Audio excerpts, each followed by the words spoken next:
Hello everyone. So today we are going to start chapter number 4 from Economic Survey 2020-23 and इसमें most of monetary management की बात होगी जो कि RBI के द्वारा होती है। ठीक है, जो आरबीआई की पॉलिसीज है, इसके पिछले चैप्टर में हम लोग ने गवर्नमेंट के द्वारा पॉलिसी जो होती है फिजिकल पॉलिसी, उसके अराउंड हम लोग ने बात कर ली थी चैप्टर 3 में। आज हम लोग मोस्ट ऑफ आरबीआई कैसे फंक्शन करेगी, आरबीआई के पास कौन कौन से इंस्ट्रूमेंट होते हैं to deal with again economic scenarios. ठीक है, so this is a good year for this monetary management. और तो चलो स्टार्ट करते हैं। तो इस चैप्टर के अंदर देखो हम लोग क्या क्या डिस्कस करने वाले हैं। फर्स्ट होगा मॉनेटरी डेवलपमेंट्स। सो इसके अंदर हम लोग बात करेंगे कि आरबीआई ने क्या क्या इनिशिएटिव लिए हैं। ठीक है, liquidity condition in the market, market के अंदर कितना मनी सप्लाई की क्या कंडीशन है। ठीक है, monetary policy transmission and development in the government security. ठीक है, so this is all about जो आरबीआई करती है, फिर उसका जो इकोनॉमी में ट्रांसफॉर्मेशन होता है। ठीक है, ये टोटली उसके बारे में है। फिर ये जो सेक्शन है इसके अंदर मोस्ट ऑफ बैंकिंग सेक्टर, ठीक है, कॉर्पोरेट का की कंडीशंस कैसी है, NBFC and then IBC code. ठीक है, एंड देन इस एक थर्ड आप पार्ट, इस चैप्टर को एक्चुअली मैंने 3 भाग में डिवाइड कर दिया है फॉर अंडरस्टैंडिंग। तो पहला तो ये हो गया कि आरबीआई के अराउंड हो रहा है, सेकंड बैंकिंग सेक्टर और ये सारे पॉइंट्स हैं, और थर्ड जो है development in the capital market, और फिर development in the insurance market और पेंशन सेक्टर। ठीक है, तो ये चैप्टर को आप इस तरीके से देख सकते हो, ये सारा डिस्कशन इस चैप्टर के अंदर, जिसमें से हम लोग स्टार्ट कर रहे हैं first from the monetary development. Okay, so let's start some basic of RBI policy. ठीक है, आरबीआई पॉलिसी वर्क कैसे करती है और क्या इसके ऑब्जेक्टिव होते हैं। ठीक है, और basic terms that will help you to understand this chapter. ठीक है, सो एक्चुअली आरबीआई का ऑब्जेक्टिव, प्राइमरी ऑब्जेक्टिव क्या है, तो प्राइमरी ऑब्जेक्टिव है आरबीआई का to maintain price stability in the economy, also keeping in the mind that objective of the growth. So ये 2 point है आरबीआई के लिए कि प्राइस भी स्टेबल होना चाहिए और ग्रोथ, इकोनॉमी में ग्रोथ होती रहनी चाहिए। ठीक है, तो इसके लिए एक्चुअली आरबीआई के पास कुछ टूल्स हैं और इंस्ट्रूमेंट्स हैं और उनके कुछ नाम हैं। और आरबीआई जो भी आरबीआई की जो पॉलिसी है, इंस्ट्रूमेंट ऑफ मॉनेटरी पॉलिसी है ना, तो ठीक है, तो पहला जो है लिक्विडिटी एडजस्टमेंट फैसिलिटी। सो यहाँ पे नाम से ही समझ में आ रहा है लिक्विडिटी एडजस्टमेंट। तो लिक्विडिटी का मतलब क्या है कि मार्केट के अंदर कितना, मतलब मनी सप्लाई की क्या कंडीशन है, मार्केट में मनी कितना है। ठीक है, सो मनी इन द मार्केट और मनी इन द इकोनॉमी, क्यों ये इंपॉर्टेंट है। तो देखो एक्चुअली लिक्विडिटी क्यों एडजस्टमेंट क्यों करना पड़ता है, तो अगर इकोनॉमी में इन्फ्लेशन ज़्यादा हो, ठीक है, इन्फ्लेशन क्या हो, हाई हो, तो हमें क्या करना चाहिए, मार्केट से पैसा निकाल लेना चाहिए, है ना, यानी लिक्विडिटी क्या करनी चाहिए, एब्जॉर्ब कर लेनी चाहिए आरबीआई को। ठीक है, अगर इन्फ्लेशन ज़्यादा हो तो, और यदि अगर मतलब ग्रोथ कम हो, है ना, मतलब ग्रोथ कम क्यों होती है, ठीक है, या तो ग्रोथ को सपोर्ट करना हो, है ना, ग्रोथ कम हो रही हो या ग्रोथ को सपोर्ट करना हो, तो हमें क्या करना चाहिए, बहुत ज़्यादा मार्केट में मनी इंजेक्ट कर देनी चाहिए। ऐसा क्यों करना चाहिए, क्योंकि होगा क्या, देखो ग्रोथ कम है तो लोगों के पास मनी जाएगी, है ना, इंजेक्ट मतलब क्या है, आरबीआई जो है कॉस्ट ऑफ बोरोइंग कम कर देगी बाय रिड्यूसिंग इंटरेस्ट रेट। सो उससे क्या होगा, लोगों के हाथ में, या मनी सप्लाई अधिक होने की वजह से लोगों के हाथ में ज़्यादा पैसा आएगा। उससे होगा क्या, अगर आपके पास मनी है तो you will demand for goods. ठीक है, तो उससे क्या मिलेगा, ग्रोथ को बूस्ट मिलेगा। ठीक है, अगर इन्फ्लेशन हाई है तो क्या करेगी गवर्नमेंट, और सॉरी आरबीआई, तो आरबीआई क्या करेगी, इन्फ्लेशन कम करना है आरबीआई को, तो इन्फ्लेशन कम करने के लिए या उसको कम करने के लिए वो सिंपली क्या करेगी, मनी को कम करेगी। Why why basic idea behind that कि अगर ज़्यादा मनी है, सो लॉट ऑफ मनी, है ना, और गुड्स नॉर्मल उतना ही है, तो ज़्यादा मनी है अगर मार्केट के अंदर, तो मनी कम कर दो, तो लोगों के पास पैसा अगर कम रहेगा तो ऑफकोर्स सिंपल सी बात है, वो कम डिमांड करेंगे या डिमांड कम हो जाएगी। तो basically this is the idea behind, है ना। तो इसलिए लिक्विडिटी एडजस्टमेंट फैसिलिटी के अंदर ये है कि आरबीआई क्या करती है, या तो पैसा मार्केट के अंदर इंजेक्ट करती है या एब्सॉर्ब करती है। ठीक है, तो उसके लिए वो कौन से 2 इंस्ट्रूमेंट यूज करती है, यहाँ पे repo rate and reverse repo rate. ठीक है, by using this 2 liquidity maintain करती है आरबीआई।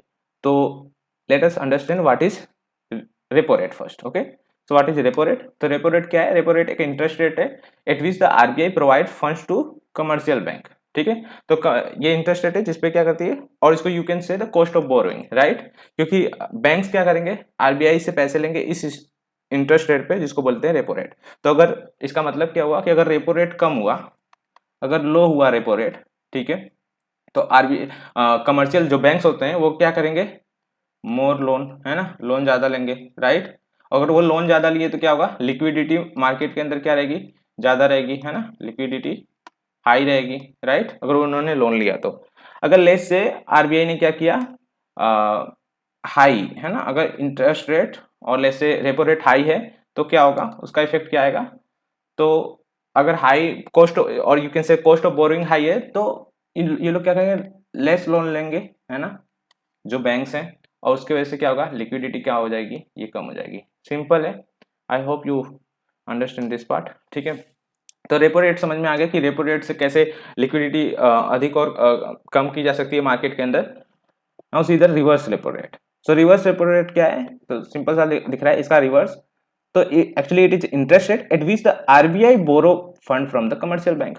इस फंड पे, इस रेट पे, रेपो रेट पे आरबीआई पैसा दे रही थी, और रिवर्स रेपो रेट पे आरबीआई जो है पैसा बोरो करेगी फ्रॉम द कमर्शियल बैंक, ठीक है।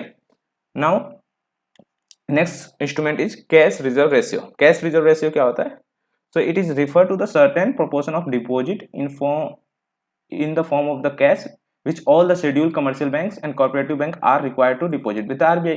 so actually reserve ratio क्या होता है कि सभी बैंक्स को आरबीआई एक कुछ परसेंटेज ऑफ, जैसे डिपॉजिट हो रहा है, फॉर द जस्ट एग्जांपल अगर 100% है ना, या जैसे 100 रुपीज किसी ने डिपॉजिट किया बैंक्स के अंदर, और आरबीआई ने कैश रिजर्व रेशियो रख दिया 10%। इसका मतलब क्या है कि बैंक्स को 10% जो है ना, दैट मीन्स 10 रुपीज क्या होगा, आरबीआई के साथ रखना पड़ेगा, एंड अदर वो 90 रुपीज जो है वो अपना यूज कर सकते हैं।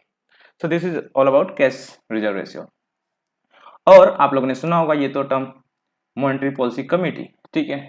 तो एक्चुअली मॉनेटरी पॉलिसी कमेटी वही कमेटी होती है जो कि इंटरेस्ट रेट, ये जो भी आप लोग इंस्ट्रूमेंट देख रहे हो, इस पे ये कमेटी डिसीजन लेती है, ठीक है। तो ये कमेटी टाइम टू टाइम बैठती है और इकोनॉमी को रिव्यू करती है, और on the basis of their view वो क्या करते हैं, ये या तो ये इंटरेस्ट रेट को बढ़ाते हैं, घटाते हैं, और you can say the policy rate also. So यही वो कमेटी है जो कि डिसाइड करती है कि हाँ हमें इंटरेस्ट रेट बढ़ाना है या घटाना है। ओके, सो आई होप आप लोग को समझ में आ गया होगा क्या होता है प्राइमरी ऑब्जेक्टिव ऑफ आरबीआई और कौन कौन से इंस्ट्रूमेंट वो यूज करती है। Now let us understand some basic terms, है ना, जिसमें कि सब कुछ सुना होगा कि expensive monetary policy, contractory monetary policy, accommodative, है ना, न्यूट्रल, हॉकिश स्टैंड्स, है ना। तो ये सारे जो टर्म्स हैं इनका क्या मतलब क्या होता है, जब जब आरबीआई का व्यू जो है ना अकोमोडेटिव होता है, ठीक है। तो अकोमोडेटिव स्टैंड्स का मतलब क्या है कि ये एक्सपांड करना चाहते हैं money supply to boost economy, that means ये इकोनॉमी को ग्रो कराना चाहते हैं, ठीक है। तो क्या करेंगे, मनी सप्लाई इंक्रीज करेंगे, और सेंट्रल बैंक का इस समय अकोमोडेटिव पॉलिसी पीरियड बोला जाएगा, ठीक है। वो कैसे करेंगे, तो कॉस्ट ऑफ बोरोइंग कम कर देंगे, है ना, इंटरेस्ट रेट क्या करेंगे, कम कर देंगे, ठीक है।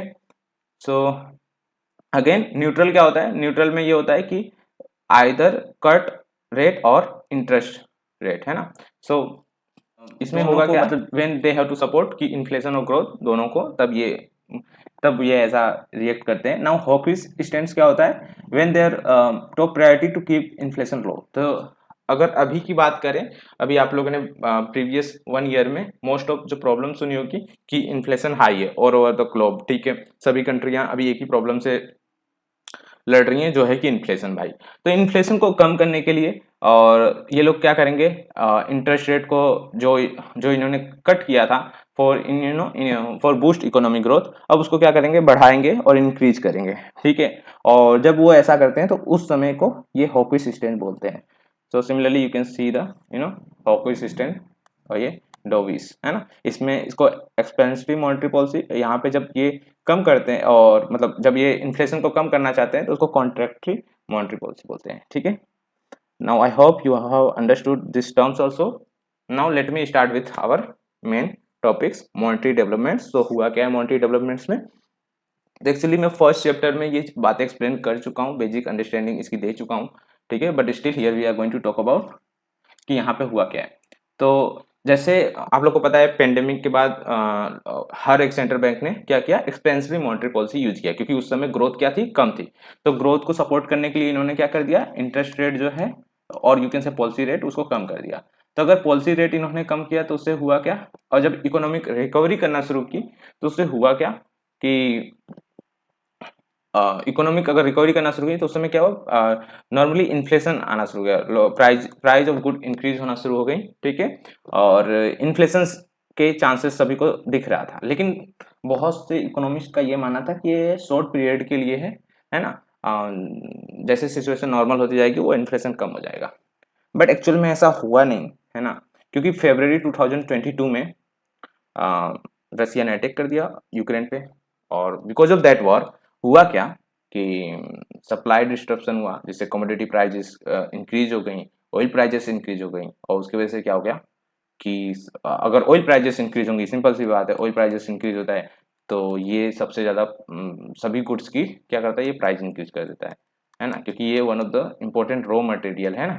सभी मोस्ट ऑफ चीज़ों के प्रोडक्शन में इसका यूज हो जाता है। ऑफकोर्स ट्रांसफॉर्मेशन कॉस्ट में तो हो ही जाता है, कोई भी आप प्रोड्यूस कर रहे हो तो उसके ट्रांसपोर्ट कॉस्ट में ये इंक्लूड हो ही जाता है। इस वजह से इन्फ्लेशन प्रेशर और अधिक हो गया, जिसकी वजह से आरबीआई ने क्या किया, नाउ इन्फ्लेशन होने की वजह से आरबीआई क्या करेगी, सिंपल सा इंटरेस्ट रेट क्या करेगी, इंक्रीज करेगी। So RBI initiated monetary tightening cycle, ठीक है, इन द अप्रैल 2020 उन्होंने इंट्रोड्यूस किया standing deposit facility SDF, which allow the deposit of excess fund by bank with the RBI without the necessity of the collateral in the form of the government security, ठीक है, और the focus on the withdrawal of the accommodation, right. So ये हुआ monetary development. तो actually यहाँ पे आप लोग को समझ में आ रहा होगा कि अब आरबीआई क्या करना चाहती है, लिक्विडिटी कम करना चाहती है मार्केट से, ठीक है।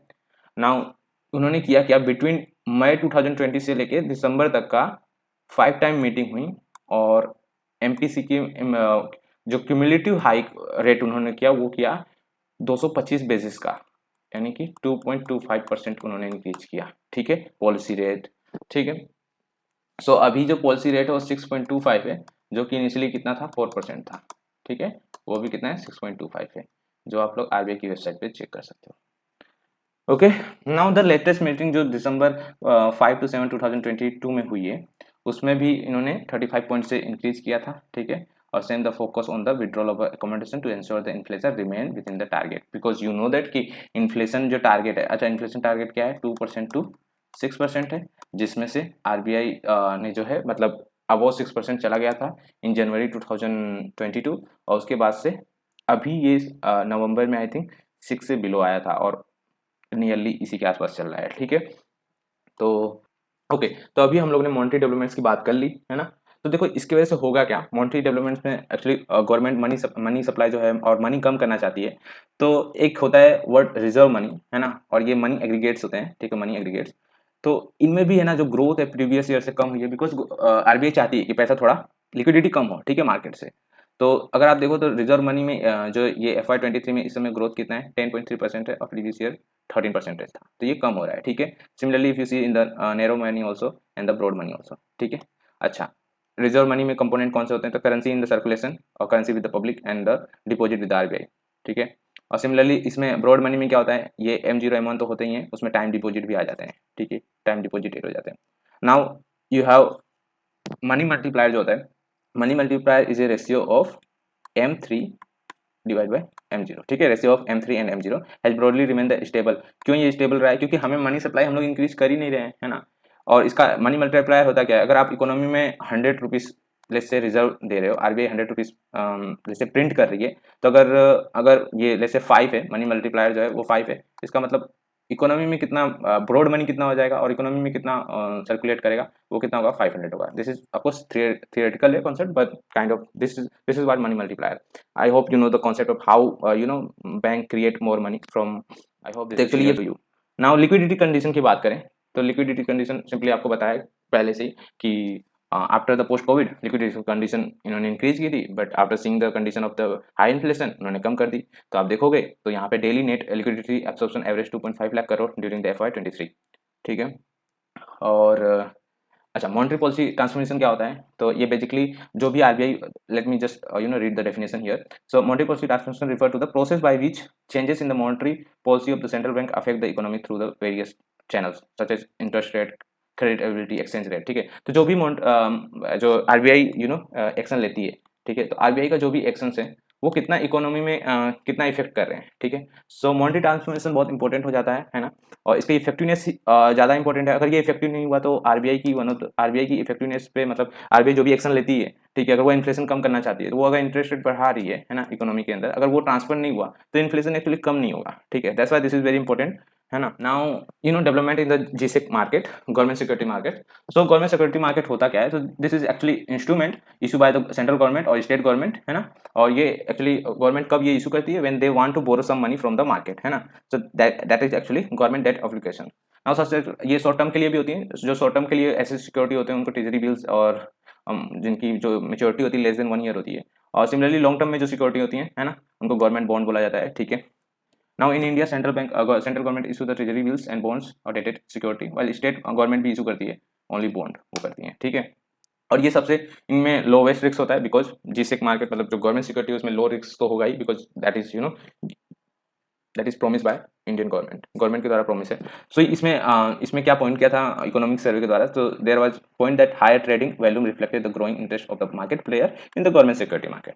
ओके, नाउ ओके, सो ये हमारा पहला पॉइंट खत्म हो गया जिसमें आरबीआई की बात की। हम लोग ने आरबीआई की मॉनेटरी पॉलिसी को डिस्कस किया, लिक्विडिटी कंडीशन को डिस्कस किया, मॉनेटरी पॉलिसी ट्रांसमिशन और government security. Now next point is banking sector. So banking sector की अगर बात करें तो banking sector is resilience and well capitalise.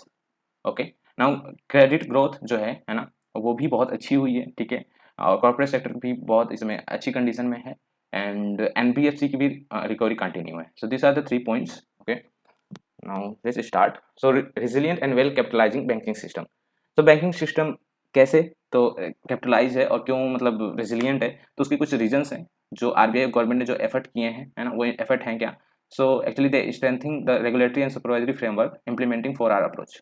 4R approach actually है क्या, है ना? तो you know the problem of the banking sector that is high NPA. और NPA that means non performing asset, या समझ लो जो भी लोन उन्होंने दिया किसी को, वो लोन भाई साहब चुका नहीं सकते, कोई ना कोई इशू है उसके साथ, ठीक है। और वो डिफॉल्ट कर रहे हैं, वो लोन नहीं दे रहे हैं। तो एक्चुअली प्रॉब्लम था अभी इंडियन बैंकिंग सेक्टर में कि एनपीए बहुत हाई हो गए थे। तो गवर्नमेंट ने इम्प्लीमेंट किया है जो 4R अप्रोच है और आईबीसी कोड, है ना, that both are very important for this. Okay, तो एक्चुअली है क्या 4R अप्रोच? तो रिकॉग्नाइज करो, first step to acknowledge that action. तो सिंपल सी बात है, ये तो वही बात है, जो प्रॉब्लम है पहले वो हमें पता तो चले, तो आइडेंटिफाई करो ऐसी प्रॉब्लम्स को। तो आइडेंटिफाई सच स्ट्रेस एसेस इन द बैंकिंग सिस्टम। तो पहले आइडेंटिफाई करना है, then we can go for the resolution, ठीक है। तो रिसोल्यूशन की बहुत सारी मेथड है जिसमें से वन ऑफ द इंपॉर्टेंट है आईबीसी कोड, ठीक है, या इंसॉल्वेंसी बैंकरप्टी कोड, जो कि 2016 में क्या किया था, लॉन्च किया गया था, ठीक है। अच्छा, रिकैपिटलाइजेशन क्या होता है? थर्ड स्टेप है, that is provide the additional capital to bank. Bank को आप लोग को पता ही होगा कितना गवर्नमेंट क्या करती है जब पता चलता है ओके इस बैंक की कंडीशन अच्छी नहीं है तो इसको थोड़ा कैपिटल दे दो ताकि ये उस कंडीशन को सुधार सके। तो that is called the recapitalisation. Now reform, अच्छा, जो हम लोग ने तो कुछ देख लिया कि देयर आर सम प्रॉब्लम। सो अगर ये प्रॉब्लम देखने के बाद हमें उसको रिफॉर्म भी तो करना है to prevent such ऐसी प्रॉब्लम फिर से ना आए in the future. That's why we have to take the actions to reform in the some system. Okay, so this are the 4R approach. Okay, I hope you have understood. These are the basic idea. Just first is recognize the problem, second is resolve it, and third is recapitalization and reform, right? तो ये इन सब reasons की वजह से हुआ क्या? तो gross NPA जो रेशियो है वो डिक्रीज हुआ फ्रॉम 8.2% मार्च 2022 इज 7 ईयर लो है जो है कि अभी 5%, वो अभी नहीं, सितंबर 2020 में था। While net non performing asset has also drop, that is right now 1.3%, ठीक है। अच्छा, इसमें ये भी बात हो रही है कि जो अभी रिस्क एब्जॉर्ब कैपेसिटी है वो बैंकिंग सिस्टम की अभी अच्छी दिख रही है, ठीक है। अच्छा, first year of FY 2023 probability of scheduled commercial banks measurement in the ROE, return on equity, return on asset improve the level last observed in the FY 15, ठीक है। So of course this all things are indicating that our banking sector is well capitalized and they can absorb any kind of the risk। इसीलिए आप लोग अगर banking sector में जो investors हैं अगर उनसे बात करोगे तो पता चलेगा इस समय बैंकिंग सेक्टर में वो लोग बहुत ज़्यादा इन्वेस्ट कर रहे हैं, ठीक है, क्योंकि इस समय हमारा बैंकिंग सेक्टर बहुत ज़्यादा इंप्रूव और अच्छी कंडीशन में है। ऑफकोर्स यही नहीं, हमारे डिजिटल इकोनॉमी में जो स्टेप लिए गए हैं वो भी कुछ रीजन है इसके लिए, ठीक है। Now let's talk about credit growth, जो कि अगेन क्रेडिट ग्रोथ की बात करें तो why we are talking about credit growth. तो क्रेडिट ग्रोथ बहुत इंपॉर्टेंट है इकोनॉमी के लिए, किसी भी इकोनॉमी के लिए। So recovery in the economic activity in FY22 along with the enhance the financial soundness of the bank and corporate। और इससे हुआ क्या कि that expansion of the non food credit since the June 2021। Non food credit simple क्या होता है कि जिसमें जो है let me show this thing with the data. So non food credit जो है, नॉन फूड क्रेडिट होता क्या है जिसमें बैंक जो है जो लोन दी है उसका पर्पस क्या होना चाहिए, नॉन फूड क्रेडिट में आ जाता है। जैसे कि वो सेक्टर हो मैन्युफैक्चरिंग के लिए या कंस्ट्रक्शन के लिए या रियल एस्टेट, इन सब जब सेक्टर में अगर बैंक लोन देती है तो उसको नॉन फूड क्रेडिट बोलेंगे, ठीक है। Now if you see the growth in the non food credit कितनी हुई है। अब इसका मतलब क्या है, अगर इस सेक्टर में ग्रोथ होती है दैट मीन्स व्हाट, लेट्स मैं बेसिकली एक एग्जांपल से लेता हूँ कि अगर मैन्युफैक्चरिंग सेक्टर की कोई फर्म है, अगर वो क्रेडिट ले रही है दैट मीन्स वो करेगी क्या उस क्रेडिट का, कोई लोन ले रहा है तो किस लिए लोन ले रहा है, तो वो ऑफकोर्स कोई मनी कैपिटल यूटिलाइज करेगा, इन्वेस्ट करेगा, है ना, या तो वो अपनी कंपनी है पहले से तो उसमें कुछ एडिशनल एक्सपांड करेगा या इन्वेस्ट करेगा और उससे क्या होगी, क्रिएट जॉब क्रिएट होगी ना, सिंपल सी बात है। तो that will actually supporting our economic development if कोई मतलब क्रेडिट अगर इंक्रीज हो रहा है तो, ठीक है। So this is that's why it is important, और इसलिए हम लोग बात भी कर रहे हैं इस पॉइंट पे कि अगर क्रेडिट में ग्रोथ है इट डज मीन दैट कि हमारी इकोनॉमी आगे और भी इंप्रूव होगी। सो एक्चुअली यहाँ पे लिखा भी है, this is not only so an acceleration in the growth of current economic activity but also anticipation to continue momentum in the continuity economic activities. तो ये जस्ट यही नहीं बता रहा है भाई कि हमारी अभी इकोनॉमिक एक्टिविटी अच्छी चलेगी, that is also implying that कि इन द फ्यूचर ऑल्सो हमारी इकोनॉमिक एक्टिविटी रहेगी, है ना, रहेगी इन द सेंस कि अच्छी होगी। Now credit growth in the service was driven by recovery in the credit to NBFC, commercial real estate and trade sector. Credit to agriculture and allied sector gain momentum supported by the government, है ना। तो भाई agriculture sector में भी credit है ही, है ना। Now here अब यहाँ पे देखो, well capitalised banking system, low NPA ratio and more robust corporate sector fundamentals will continue to enhance the flow of the bank credit into the productive investment opportunity, ठीक है। तो दिस इज वेरी इंपॉर्टेंट, और ये सारी चीजें रही तो ये सारी किस चीज के साइन है, ये सारी चीज के साइन है कि हमारी इकोनॉमी अच्छा ग्रोथ करेगी। Now non banking financial companies continue to require. So ये एक्चुअली होता है कि एनबीएफसी क्या है, सो एक्चुअली फाइनेंशियल इंस्टीट्यूट होते हैं that provide the range of financial services जैसे कि lending, leasing and the asset management, but ये full but do not have the full banking license नहीं होता, ठीक है। NBFC operate in the many of the same market as a bank but they have the different regulatory requirement, okay. Same bank जैसा नहीं है, ये समझ लेना, but they also provide some financial service जो यहाँ पे मैंने मेंशन कर दिया। नाउ देखो, अगर एनबीएफसी में ग्रोथ होती है तो ऑफकोर्स इंडियन इकोनॉमी को फायदा ही होने वाला है, ठीक है। नाउ नेक्स्ट पॉइंट ये है कि continuous improvement in the asset quality is seen in this declining of NPA ratio of NBFC from the peak 7.2 recorded during the second wave of the pandemic to 5.9% in the September, okay. So NPA भी इसका गिरा है। Now decline in NPA again, capitalized position of NBCC remains robust, और इसमें तो ये सारी चीज़ें किस ओर शो कर रही हैं कि हमारी ये रिकवर भी कर रही है एनबीएफसी, है ना।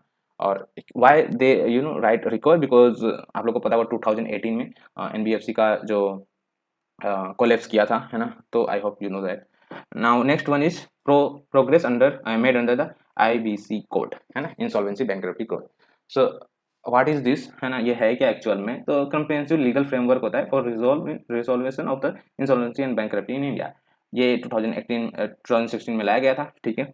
Now, this actually facilitates that the exit of the distressed firm, thereby allocating the scarce economic resources toward the more productive use. Simple सी बात है ये।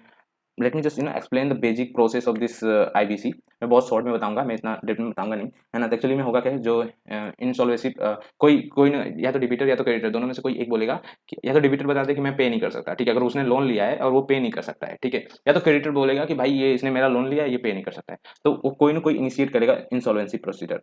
उसके लिए उसके बाद क्या होगा, फिर appointment of the इंटीरियम resolution professionals. तो ये कुछ प्रोफेशनल्स लोगों को अपॉइंटमेंट किया जाएगा ऑन द पर्टिकुलर केस, वो पर्टिकुलर केस पे वो लोग क्या करेंगे, वो मैंने डिबिटर्स उसके एसेट को, फिर वहाँ पे वो लोग इन्फॉर्मेशन कलेक्ट करेंगे जो भी उन लोग के पास, डिबिटर के पास एसेट है, लाइबिलिटी है, और फिर वहाँ से वो लोग रिकमेंडेशन वो लोग देंगे पहले तो, ठीक है।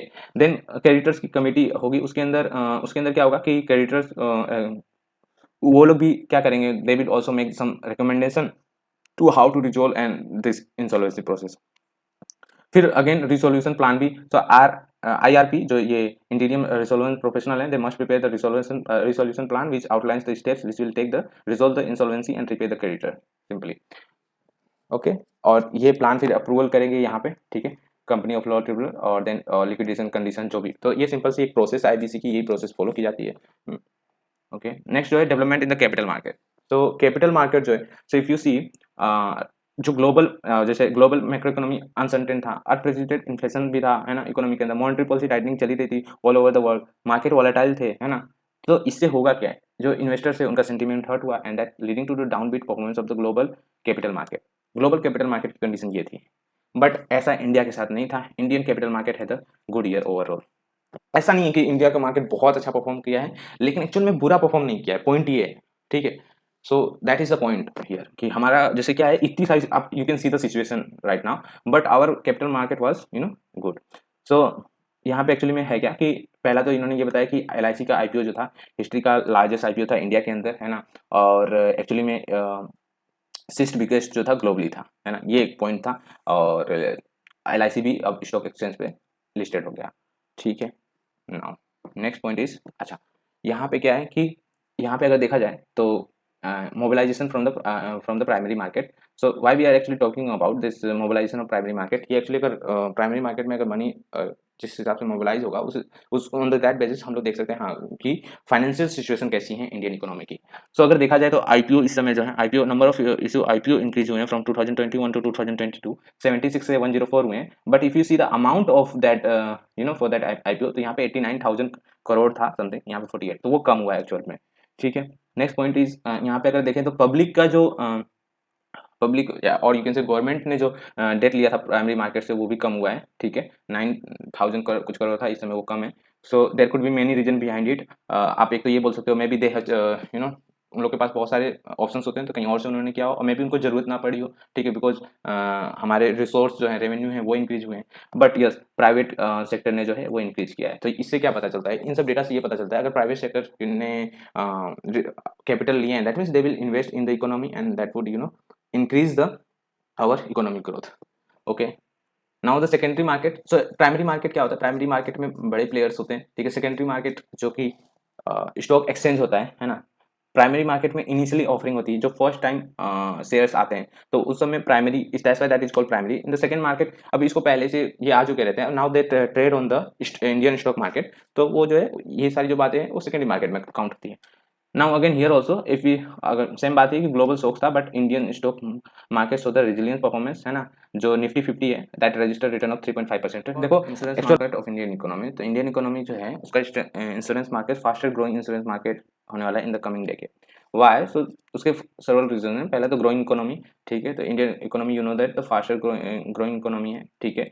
और गवर्नमेंट इनिशिएटिव है, अभी हम लोग बात करेंगे कौन कौन से गवर्नमेंट इनिशिएटिव हैं इन दैट। और अंडर सर्व्ड मार्केट है actually despite of the large population. अगर आप इंश्योरेंस पेनिट्रेशन अगर इंडिया में देखो वो बहुत लो है, ठीक है। That's why there is a lot of potential to grow this market, है ना। और digital transformation, so insurance sector in the India undergoing the digital transformation and that's why हमारा जो इंश्योरेंस सेक्टर है वो ग्रो करेगा, ठीक है। सो चलो बात कर लेते हैं जो गवर्नमेंट के स्कीम्स हैं। तो गवर्नमेंट के कौन कौन से स्कीम्स हैं, तो जो हेल्थ की जितनी भी स्कीम्स हैं ना, you should see the data and उस पर देख लो कि आयुष्मान भारत योजना, प्रधानमंत्री सुरक्षा बीमा योजना, प्रधानमंत्री जीवन ज्योति बीमा योजना, प्रधानमंत्री फसल बीमा योजना, ठीक है। सो ये सारी जो योजना है, ये सारी जो किससे कनेक्टेड है, इंश्योरेंस, तो आप लोग देख सकते हैं दैट्स व्हाई ये सब इनिशिएटिव्स लिए गए गवर्नमेंट के द्वारा, है ना, to provide the insurance to different kind of people. Now again the pension sector demonstrated remarkable performance during the कोविड-19। So the reason behind it government support, ठीक है। फिर increasing saving, so uncertainty caused by the pandemic led the many individuals to increase their saving including through the pension plan, ठीक है, to prepare the potential economic downturn। फिर digital transformation, the shift toward the digital platform and remote work during the pandemic accelerated the digital transformation of the pension sector। It is easier for individual to access and manage their pension account and strong regulation, so Indian pension sector is regulated by the Pension Fund Regulatory and the Development Authority and which has implemented strong regulation to protect the interest of the pension plan, ठीक है। Now ये सबसे important slide है because this slide would help you to write the answer in the exam. ऐसा क्यों मैं बोल रहा हूँ, क्योंकि इस स्लाइड पे वही पॉइंट है जो आपको एकदम याद रखने हैं, क्योंकि इसमें कुछ डेटा पॉइंट है और कुछ लॉजिकल बातें हैं जो जरूरी बातें हैं जो आप अपने आंसर्स में यूज कर पाओगे, ठीक है। तो सिंपल यहाँ पे यही है कि RBI ने जो रेपो रेट इंक्रीज किया था, ये सारे वही पॉइंट्स हैं, जस्ट यहाँ पे समरी है ना। That would lead to surplus in the liquidity condition, और cleaner balance sheet leads to enhance the lending of the financial institute. Growth in credit offtake is expected to sustain and combine with the pickup in the private capex, ठीक है। Now the non-food credit offtake by the scheduled commercial bank have been growing in the double digit since April 2022, ठीक है। GNP अगर देखा जाए तो gross non-performing asset fallen to 7-year low to the 5, ठीक है। So these are highlighted point you should remember for the exam।